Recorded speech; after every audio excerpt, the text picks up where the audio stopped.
قبر کے بارے میں یہ سوال کیا گیا ہے کہ قبروں کو پختہ کرنا یا قبروں کے پاس جا کر بکرا ذبح کرنا یا اس پر چادریں جو ہیں لوگ ڈالتے ہیں، اس کے بارے میں کیا حکم ہے؟ الحمدللہ والصلاۃ والسلام علی رسول اللہ وبعد۔ پیارے بھائیو، قبروں کو سجدہ کرنا حرام ہے۔ بخاری حدیث نمبر 1330، ابو داؤد 3227۔ قبروں کو پختہ کرنا اور اس کے اوپر کوئی عمارت بنانا حرام ہے۔ مسلم کی حدیث نمبر 2247، ابو داؤد 3225۔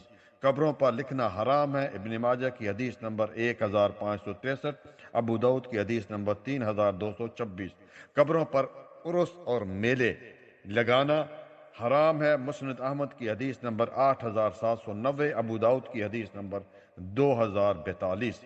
اسی طرح پیارے بھائیو، قبروں پر یہ جو موم بتی جلاتے ہیں، چراغ جلاتے ہیں، حرام ہے۔ سنن نسائی حدیث نمبر 247۔ اسی طرح قبروں پر مجاور بن کے بیٹھنا حرام ہے۔ ہمیں سمجھ نہیں آتی۔ مسلم کی حدیث نمبر 2245 اور ابو داؤد کی حدیث نمبر 3225۔ اسی طرح پیارے بھائیوں، قبروں کی طرف رخ کر کے نماز پڑھنا حرام ہے۔ مسلم کی حدیث نمبر 2250 اور ابو داؤد کی حدیث نمبر 3229۔ اسی طرح قبروں پر نظر و نیاز، گائے، بکرا وغیرہ ذبح کرنا حرام ہے۔ مسند احمد کی حدیث نمبر 954 اور ابو داؤد کی حدیث نمبر 3222۔ پیارے بھائیو، جس کا کلمہ پڑھا ہے اس کی تو کم از کم بات مانے۔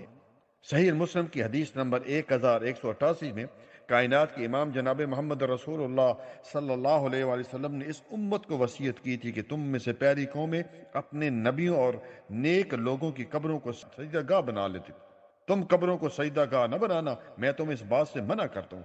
اور ہمارے ہاں برے صغیر میں جو علیحدہ قبریں ہیں، مزارات ہیں، درگاہیں ہیں، دربار ہیں، خانگاہیں جو بنی ہوئی ہیں، اس کا اسلام میں کوئی کنسپٹ نہیں۔ اور آپ صلی اللہ علیہ وآلہ وسلم نے تو حضرت علی کو حکم دیا تھا کہ جہاں بھی اونچی قبر دیکھو برابر کر دو، یعنی قبر ایک بالش یعنی ایک ہاتھ جو ہے ہونی چاہیے۔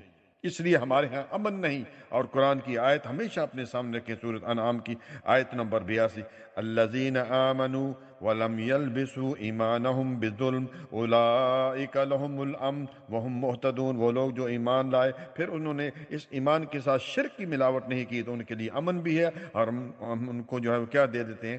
ہدایت بھی دیتے ہیں۔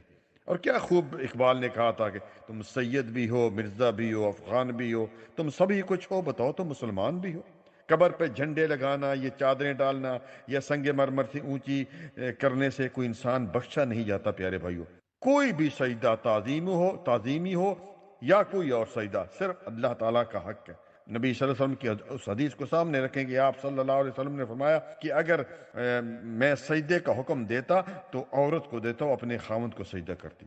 آپ دیکھیں مزارات جو ہیں اور دربار ہیں، ان کے اندر جو صاحب جو دو بھی یعنی دفن ہیں، اور اس قبر کو جو ہے سنگ مرمر کی سے جو ہے سجایا گیا ہے، اور 3 یا 4 فٹ اونچی قبر ہے، صحیح نہیں ہے پیارے بھائی۔ اور قبروں پر لکھا ہوا ہے فلاں بن فلاں، تاریخ وفات، تاریخ جو ہے ولادت، شعر و شاعری، یہ تمام چیزیں حرام ہیں۔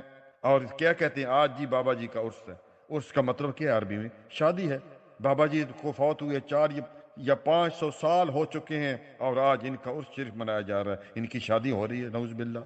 قبروں پر روشنائی کرنا، چراغاں کرنا، موم بتیاں جلانا، یہ سب ناجائز حرام ہے۔ اور یہ کیوں کرتے ہیں؟ اس وجہ سے کہ پیسہ آتا ہے، اور مشتنڈے وہاں بیٹھے ہوئے ہیں جو لوگوں کا حرام مال کھاتے ہیں۔ اور ہماری بھی مت ماری گئی ہے کہ قبر کے اوپر جو صندوقی پڑی ہے، ہم اس میں جو ہے وہ ڈر کے مارے وہاں جاتے ہیں اور پیسہ دے کے آ جاتے ہیں۔ جو نظر و نیاز ہے، بکرا ہے، دربار ہے، مزار کے پاس جو ذبح کرتے ہیں پیارے بھائی، حرام ہے۔ سورۃ مائدہ کی آیت نمبر جو 3 ہے، اور قرآن کریم میں کئی نہیں بلکہ 4 مقامات پر اللہ سبحانہ وتعالی نے فرمایا حرمت علیکم المیتۃ والدم ولحم الخنزیر وما اہل بہ لغیر اللہ، کہ تم پر 4 چیزیں مطلقاً حرام کر دی گئی ہیں۔ سب سے پہلی چیز مردہ جانور، اس کے بعد اس سے بدتر اس کا خون، ان دونوں سے بدتر خنزیر کا گوشت، ان تینوں سے بدتر وہ شے جس پر غیر اللہ کا نام لیا گیا۔ جزاک اللہ خیر، بارک اللہ فیک۔